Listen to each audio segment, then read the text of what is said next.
It doesn't hurt the water heater. It's inside, like I said, it's kind of like a bubbling. It's getting through that sediment. This is the Checka Pro Radio Show. Checka Pro Joe has assembled a team of pre-qualified home service contractors to bring you the latest in services, products, and techniques. Now, here's your host, the man with a hard hat and tool belt, Checka Pro Joe.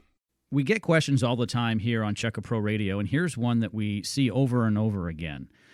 Over the past couple of months, I've heard this banging and knocking from my water heater. What is going on with this? Well, I've asked Bobby Crowder. He is a plumber. He's the family plumber, actually, from Surprise, Arizona, to join me here on the program to answer that question.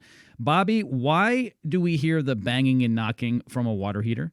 I get asked this a lot. Actually, a lot of calls come in for this, and it's mainly from like the natural gas water heaters. So what's happening is there's a lot of sediment sitting at the bottom.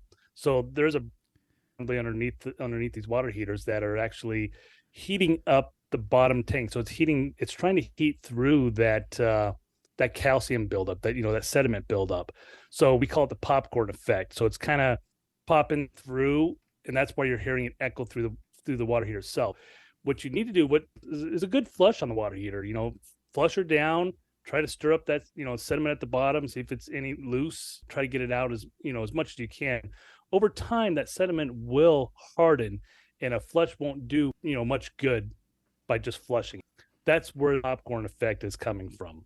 And a follow-up question, is it safe to continue running my water heater with all that banging going on? It doesn't hurt the water heater. It's inside, like I said, it's kind of like a bubbling. It's getting through that sediment. So it's not going to destroy or creating more damage than it already has. The sediment shouldn't be in there in the first place. That's when it comes to water treatment. You need to put in there, for your home or anything. But a lot of manufacturers recommend, to even keep up the warranty, is to flush your water heater once a year by a licensed contractor. And I would recommend Bobby Crowder, the family plumber. All of his contact information is in the description of this podcast. Bobby, thank you so much for joining me today. Thanks, Joe. I appreciate it. Checka Pro is your local source for pre-qualified contractors. Stay tuned for more of the Checka Pro Radio Show.